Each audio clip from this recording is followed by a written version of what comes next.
last. I have it. Mr. Scruples, the contract has been signed, naming you the impresario and general manager of the court theater for the coming season. I don't believe it. Anyway, it's too late. I have waited my life to retire to the country and farm. Well, shoot, Mr. Scruples, I thought you'd be happy. Happy? My application has been subject to such endless delays that my cash, my credit, my patience, and my enthusiasm are exhausted. I am sick and tired of all the intrigues and jealousies that plague an impresario. I repeat, I am turning farmer. Don't I know how you feel? I, too, have known frustration.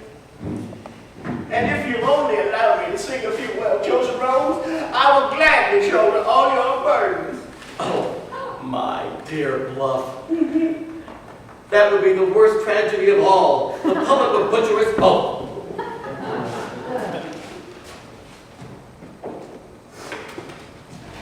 Besides, I have in mind a season of classical drama, which, God be praised, requires no singers. But Mr. Scruples, the Minister of Education has decreed that the season be entirely devoted to opera. Opera? A ridiculous Italian disease at full class. Can you say such a thing, Mr. Scruples? Opera requires too much extravagant expense. Well, maybe 30 years ago that was true, but today opera can be produced quite economically. What about all the singers which opera requires? Well, the up-to-date impresario engages three kinds. Falling stars, whose fees have shrunk with their range, public to accept anything from a famous name. That is one kind. Then some beginners, whose obvious shortcomings will be to your credit for giving native talent a patriotic chance. Do you pay them nothing? Oh, I suppose the third group pays me. Naturally. These are the ones more blessed with goods of this world than with talent or voice. So that actually, the low fees of your fallen stars will be paid by the rich amateurs? The singers will cost me nothing? On the contrary, they should bring you in a handsome profit. Oh, my dear Bluff. What kind of operas could one mount with singers recruited by such distasteful, if not to say dishonest means? The very best, those authentic masterpieces that require more acting of a singer than singing. What about the costumes, the scenery, the lighting, the mob scenes? Nothing simpler. Announce that you're going to modernize opera. To achieve a sense of intimate communication, you eliminate mob scenes. A splendid way to shorten the lengthy work. To highlight the hidden meanings and introspective conflicts, we dispense with scenery and place everything before black strips. Oh, that eliminates the designer and the painters. And most of the stagehands.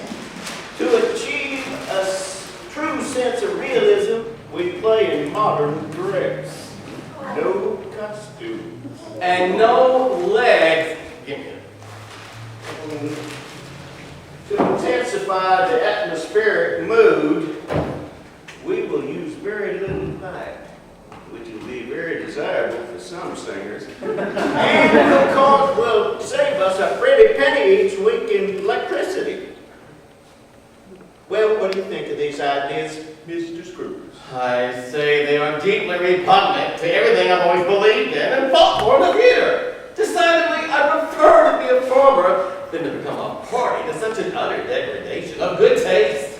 Good taste, Mr. Scruples, is just an expression forever on the lips of those who can't bring themselves to swallow it. Are you seriously suggesting I should stoop to buying success? Is there a sure way? If you had seen what my daddy had to go through to make his restaurant pay, you realize that you can only afford to list foie gras and truffles on your menu as long as your kitchen is turning out bacon and eggs. Oh, my poor Bluff. You don't believe half of what you say. If you were willing to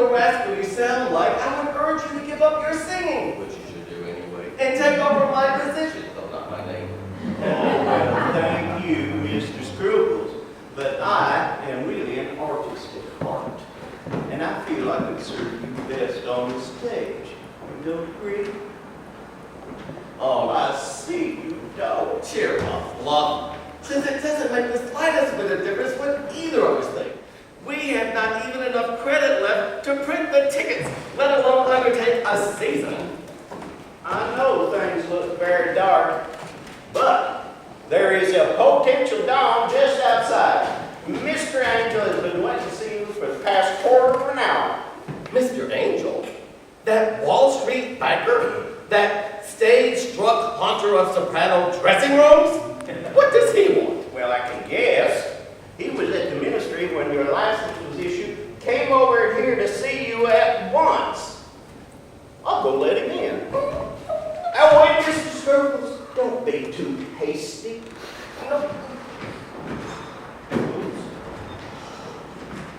Y'all come on. My dear director, New York is indeed fortunate in its choice of a new impresario. I rather envy you, you know. Oh, I don't know why you should, but thank you just the same. Because it just so happens that I need your help. And if I were you, I could rather help myself.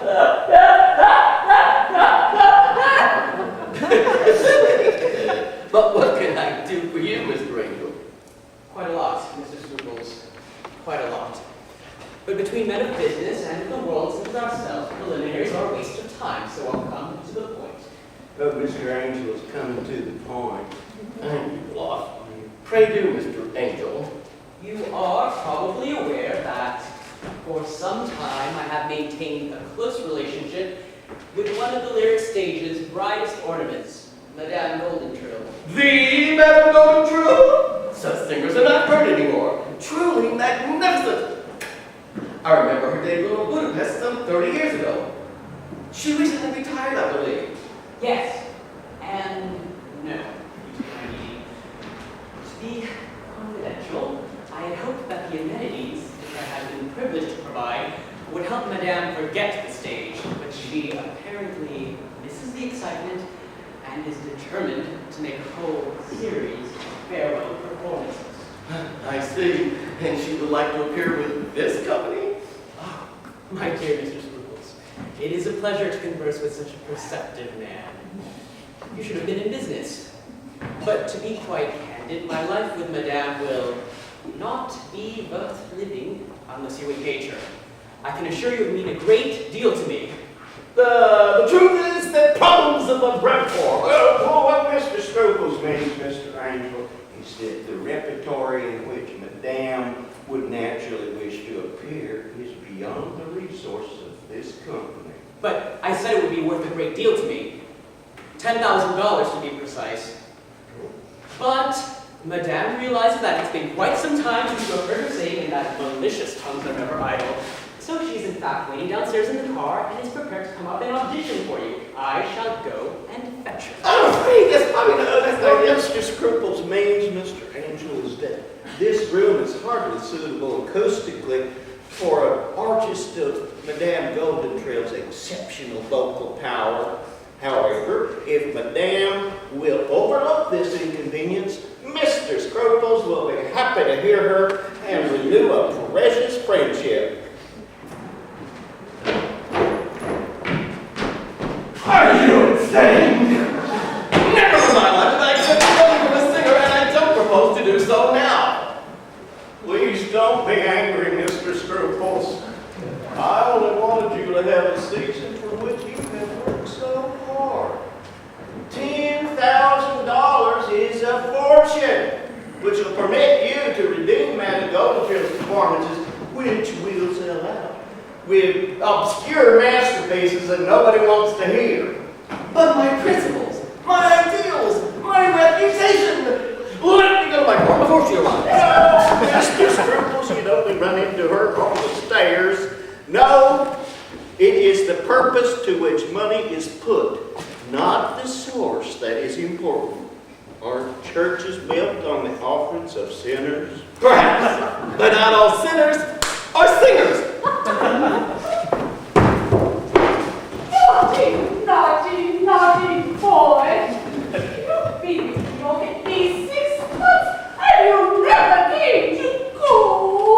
Forgive me, my dear Oh, lady, but the... now, dear, we must not hold it against our dear friend, Mr. Scruples, who's been incredibly busy arranging all the conflicting details of a brilliant season. Oh, madam, what Mr. Scruples means that he's been on the point of paying you a visit at least 100 times. Why, only yesterday, he was wondering if it might not be possible to induce you to lend a little luster to our season.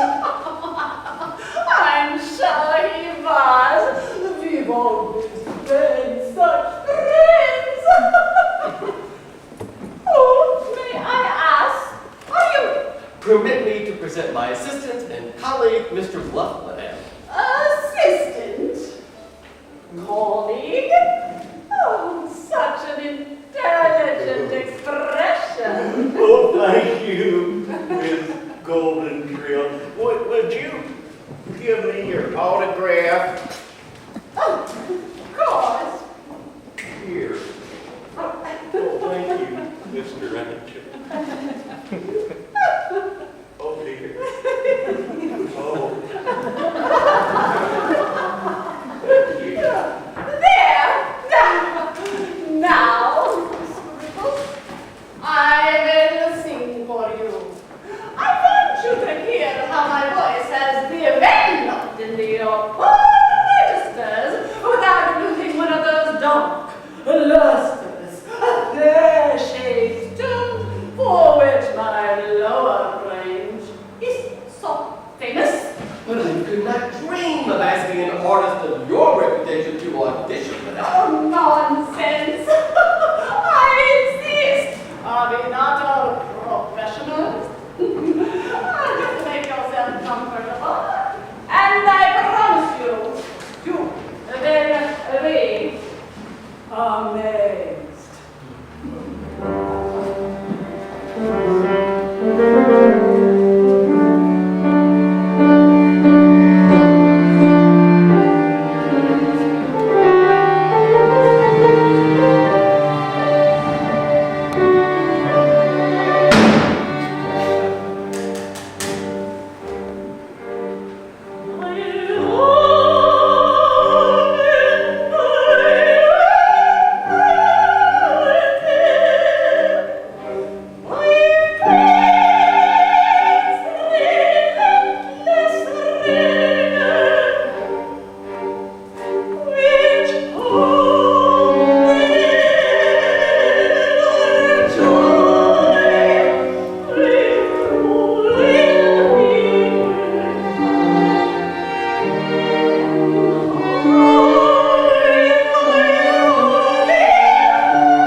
What a musician! What art! Why, Mr. Blunt, I see you are a connoisseur. Now, Mr. Director, you have heard what I can do, and as my contribution to your success in New York, I am prepared to accept all the dramatic fees and be content for just a mere pittance. $500 per week. $500? Damn, my circumstances. It's Mr. Angel's money, Mr. Scruples. But I wouldn't pay $500 even for the great castrato Fernelli. Well, what Mr. Scruples means, madame, is that he can hardly bring himself to think about money in connection with such art as yours.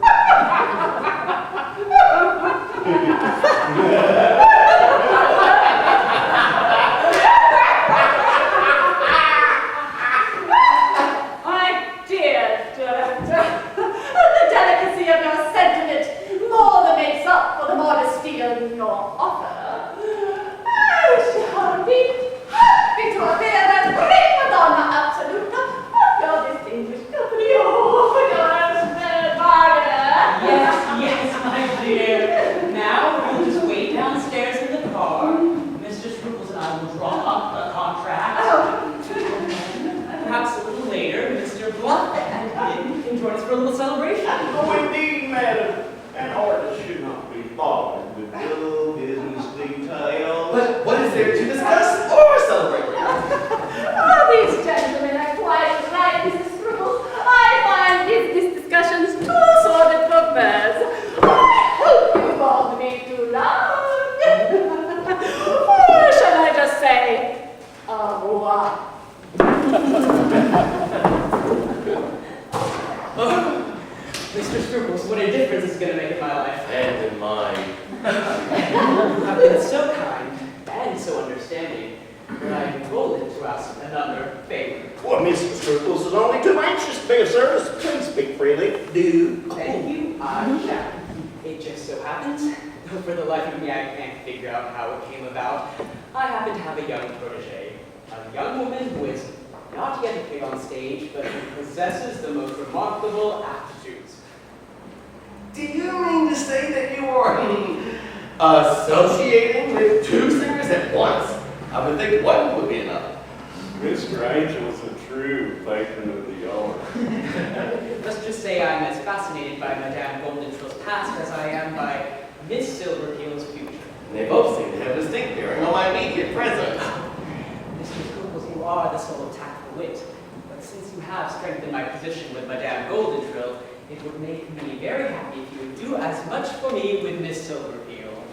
Why don't you just build a theater of your own? Well, Mr. Scruples means Mr. Angel is expenses have what jumped right over the moon when an impresario has to make provisions for two stars in the same company. Mr. Bluff, just what is your function in this opera company?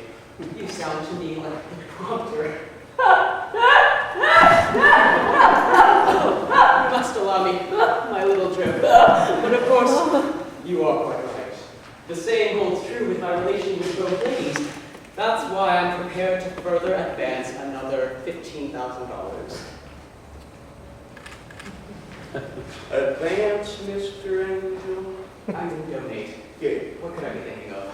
Do I understand you correctly, Mr. Angel? You mean you're willing to pay $25,000 to guarantee the engagements of these two ladies? Precisely. And you can keep any profits. Mine will come from cheating my heirs and the tax collectors. But surely there must be other conditions attached to such a princely offer. Oh, my dear fellow, you have me all wrong. I only want to help. I think that offer is for the people, and it is up to persons like myself to see that they get. There. You see, Mr. Scruples? Of course, I shall expect a modest say in the general policy of the company.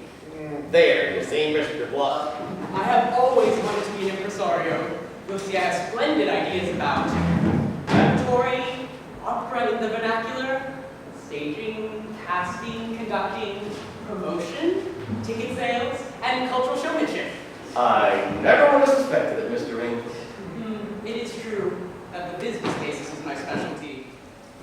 managers know a great deal about such things, believe me, but I may not have time for the art or the music, but I know